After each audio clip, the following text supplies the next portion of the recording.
R5 జోన్లో చెల్లని ఇళ్ల పట్టాలిస్తూ ఏపీ సీఎం జగన్ ప్రజలను మోసం చేస్తున్నారని గుంటూరు జిల్లా జనసేన అధ్యక్షుడు గార్దే వెంకటేశ్వరరావు ఆగ్రహం వ్యక్తం చేశారు.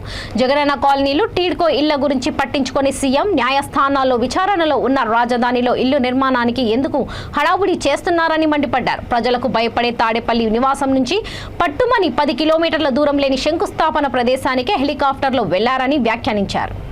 రాష్ట్ర ముఖ్యమంత్రి గారు బటన్ నొక్కే కార్యక్రమానికి వెళ్ళాడు. మళ్ళా బటన్ నొక్కిన తర్వాత అతని భయాన్నంతా కూడా మళ్ళా పవన్ కళ్యాణ్ గారి మీద ఏ రకంగా చూపించాడో నిన్న రాష్ట్ర ప్రజలందరూ కూడా చూశారు. ఇంతకుముందు పాపం ఏదో అనాలి కాబట్టి అనేవాడు. ఇప్పుడు ఏంటంటే పవన్ కళ్యాణ్ గారిని చూస్తే వణికిపోతున్నాడు. ఒక అయోమయం పరిస్థితికి వెళ్ళిపోయాడు, ఏం అర్థం కాని పరిస్థితికి.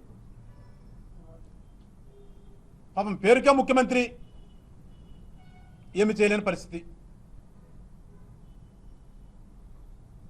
బటన్ నొక్కిన తర్వాత ఏం చెప్పాలి? ఏ ముఖ్యమంత్రి అయినా సరే ప్రజాస్వామ్య వ్యవస్థలో వాళ్ళ ప్రభుత్వం చేసినటువంటి ఘనకార్యాలు ఉంటే చెప్తారు, చేయబోయేనంటే చెప్తారు.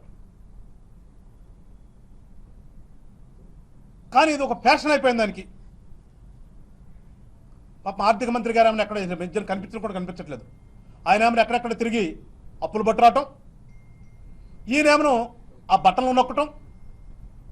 ఆ బటన్ నొక్కితే పాపం అసలు ఆ లబ్ధిదారుల ఖాతాలోకి ఎంత వెళ్తున్నాయో కూడా తెలియని పరిస్థితి.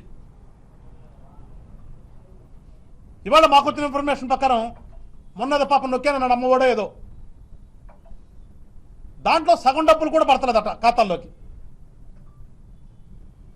అంటే ఇదొక వాస్తవం. ఆయనకు రివర్స్ టెండరింగ్ విధానం ఉంది కదా, దీంట్లో కూడా రివర్స్ టెండరింగ్ విధానం జరుగుతుంది అనడానికి ఉదాహరణ ఏంటంటే పోయినసారి నొక్కినటువంటి బటన్లో తల్లుల ఖాతాల్లోకి ఒక్కొక్కళ్ళ ఖాతాల్లో 9,000, ఒకళ్ళ ఖాతాలో 5,000, ఒకళ్ళ ఖాతాలో 6,000 పడుతున్నాయట. అంటే చాలా గట్టిగానే రివర్స్ టెండరింగ్ విధానం అమలవుతుంది రాష్ట్రంలో. వాటిన్నింటినీ కప్పిపుచ్చుకోవడానికి ఏదో ఒకటి మాట్లాడాలి కాబట్టి పవన్ కళ్యాణ్ గారి గురించి మాట్లాడతాడు.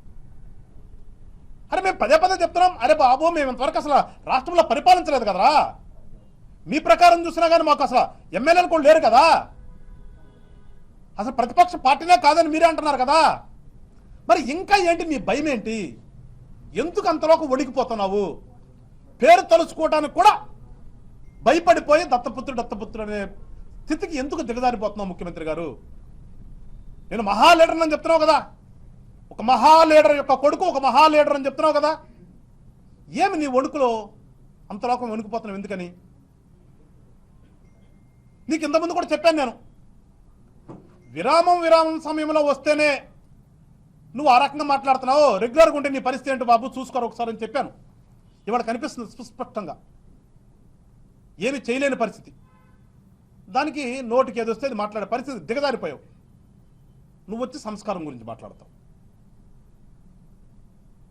ఇంకంతకంటే సిగ్గుసేటు ఉందా ముఖ్యమంత్రి గారిని అడుగుతున్నాం.